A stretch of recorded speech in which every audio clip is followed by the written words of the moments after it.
Sid, how did your family get here to Kirkland Lake? We came from Saskatchewan by train, and for some reason, the train at that time had to go into the United States, and I do not know why.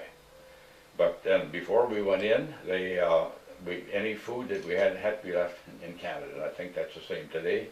I'm not so sure, but anyway, we arrived in Cobalt, and we stayed there for a short time. Now, why did your family decide to move to Kirkland Lake?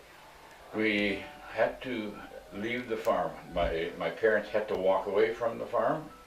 It was 1934, the major depression, the dirty 30s, as we've heard. And we just have to walk away from the farm. There was a man out there who stayed, and he said, I'll take care of it. And we came actually to the mining areas because with this world depression, back in those days, was packed with people. So that was a major reason we had to live. And the other thing too that I should mention in regard to the West, it was the year of drought, and the grain fields weren't as good as they had been way back in the 20s. The land was changing. So what was Kirkland Lake like when you were in high school? When we arrived? In high school. Oh, in high school, I'm sorry.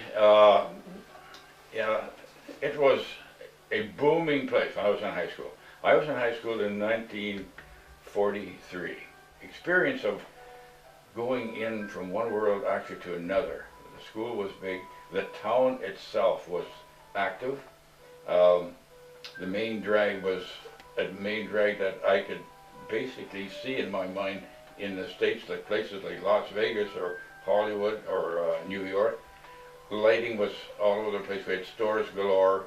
As a matter of fact, after the war, I graduated in 1947, so in 1948, as an example, what we had in our town simply were a city, a small city. We had, in regard to grocery stores, 54.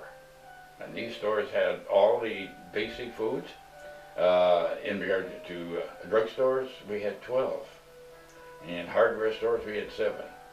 So the town itself, during the high school years, and the war was still on then, and shortly after, was just booming. It was a small town or a small city in the north. And in my thoughts and my experiences, this really was a hub of the north, and still is.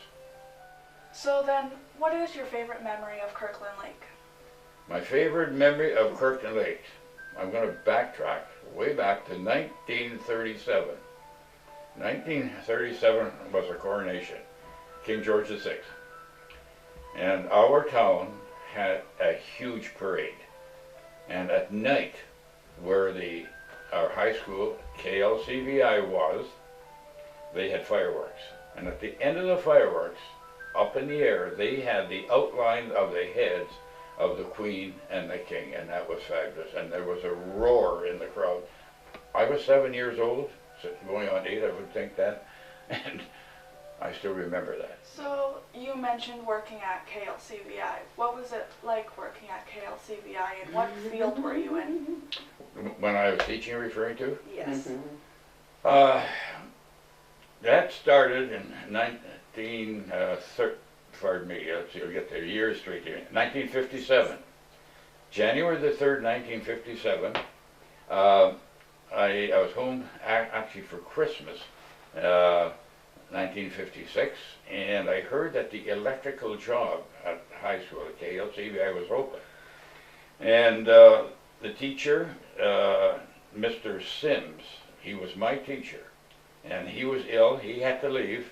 And I was home for Christmas, and as they say, the job was, I heard about it. And anyway, I applied after a lot of thought, because right back in those early days, I was always a very shy guy, very shy, you know. And my boss, who I was working for at the time, Elliott Lake is where I was, as a matter of fact, and I worked for Paddy Harrison, and he was a mining contractor in Noranda.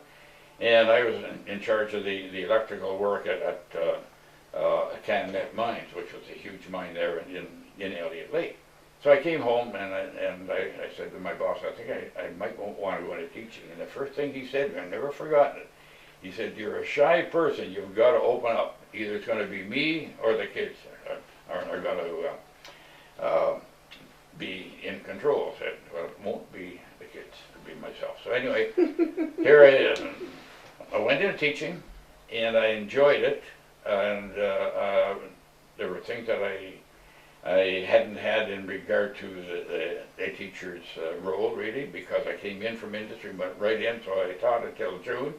And then I went to Ontario College of Education in September, and the job was held for me. And I came back then in 1958, and I've been there for 32 years. Do you think that the memories that you made at KLCVI from teaching and going there as a student, do you think that they will always still be in that exact same spot just because that's where the school was? Yes, I think, whenever I drive down 2nd Street, I see the school. Our school really was a monument of education. I'm saying this because of the caliber we had at the time, and of a lot of the things that you had to do. As an example, we would have inspectors come in unannounced from the province, from Toronto or wherever, and because of that situation, I think the individual teachers too at that time just had they had as much concentration on what they had to do. The school was, it just seemed to be like a throne in education at the time. And every now and then if you talk to somebody, from the past or two from those years, they'll say the same thing. I know things have changed today, from finances to all sorts of situations, and anyway, I don't know all the basic things of the modern education, even though I have one daughter who is a vice principal in Barrie, and our son-in-law is a high school principal in Jasper, and they every now and then we would talk a little bit about it, but anyway, it's hard to actually link into what's happening. But the school itself, it was great. Just loved it. So you and your wife Myrta, did you guys meet in Kirkland Lake? That's that question. Oh, wow. It's making my body vibrate. I came up here for 2 years. 2 years so I could earn enough money to go back to school and complete degree in social work, a master's in social work. And then I met him. And the way that she met me, or I met her. So he can tell you that story. We were having a school party at the end of the year, the banquet. And being a single fellow, of course, I wanted to go, and so I asked a few of the single teachers if they were going. Either they were or they weren't. And I said, well, the banquets were great. The board was involved also on some of them. Anyway, I had seen this girl with fiery red hair stop for gasoline one day at a Shell station here, and the owner of the Shell station was a friend of mine. And I said to him, "Who is this person? I haven't seen her before. Any idea what she does? Is she a teacher or whatever in town?" He says, "I think she works at Children's Aid." And wouldn't you know it, I stopped for gas maybe a week later or 2 weeks, and she was there. I said, "My gosh, this is something." Second time. Anyway, and I saw her then a third time walking up the street, because your office was on Kirkland Street, if I remember. Mm-hmm. And then I said to this friend of mine at the station, I said, "Look, would you find out where she lives or her last name or something?" And he did. He found where she lived, 75 Tower, with a friend of mine who was the manager at Northern Telephone. And anyway, so I had the phone number of my friend there, and I was a little bit leery. Shall I or shall I not call her? An unknown person. Anyway, I did. I called her, and my friend's wife answered the telephone, And I was a little bit nervous. And then she said, yes, Myrta's here. I'll see if she's free. So she gets Myrta. Myrta comes to the phone. I introduce myself on the phone, my name and my job and so forth, in order to give her some kind of a vision of what I looked like or what I did. Then she asked me a few questions, like she raked me over the coals, you might say. Asked me every question you could think of, and I was just about ready to hang up and say, well, thank you very much, it's nice talking to you. Anyway, that didn't happen. We did go out, and we were married not too long afterwards. Oh, that sounds so wonderful. So Myrta, what was your opinion on this when he called you and you asked him all those questions? How were you envisioning this?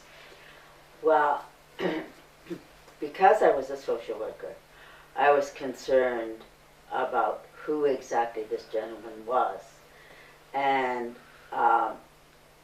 I had to be very, very careful.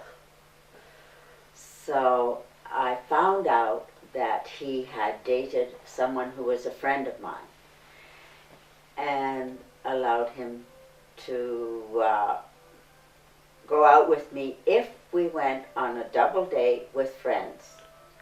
And that was how we met. I was very, very strict about that because I did not know.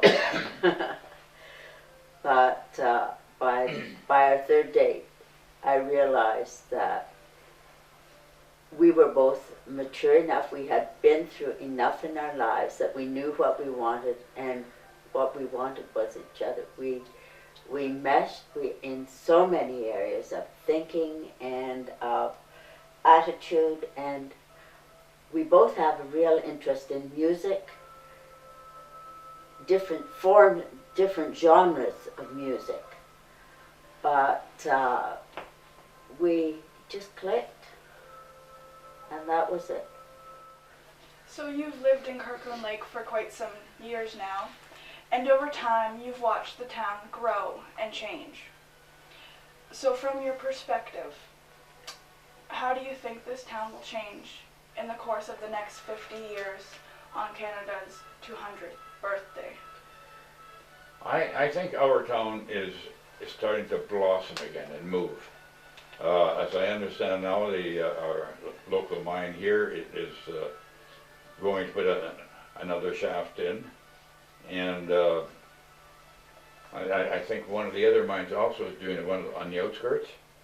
And you know, because of the richness of the gold that we have here, I think it is going to move. And the other thing is, I think it's going to move because I've never seen so much traffic in our town all day long, during the day, evenings and whatnot. And with all of these vehicles, there's got to be other companies, I would assume, at least maybe a salesman is in every one of those cars out of every 10, who knows. And I really do feel that this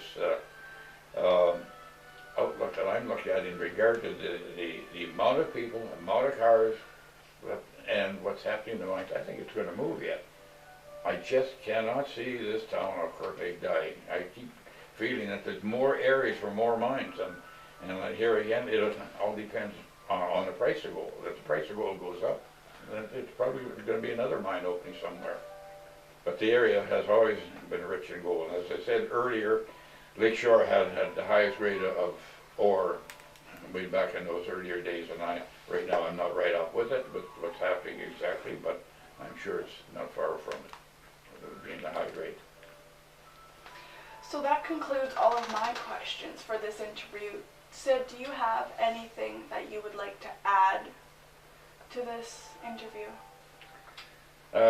One thing I would add, first of all, I've been around for a lot of years, all right, and this town is very friendly. It's always been that way, and it just seems to be one big family in general.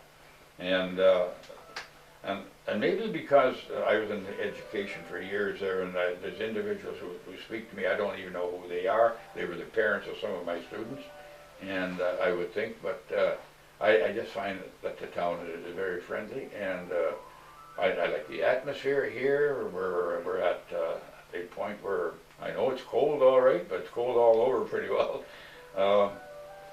No, the town would welcome anybody, of course, coming in, and I speak about individuals, that anybody working in stores or whatever they're doing, they welcome people in.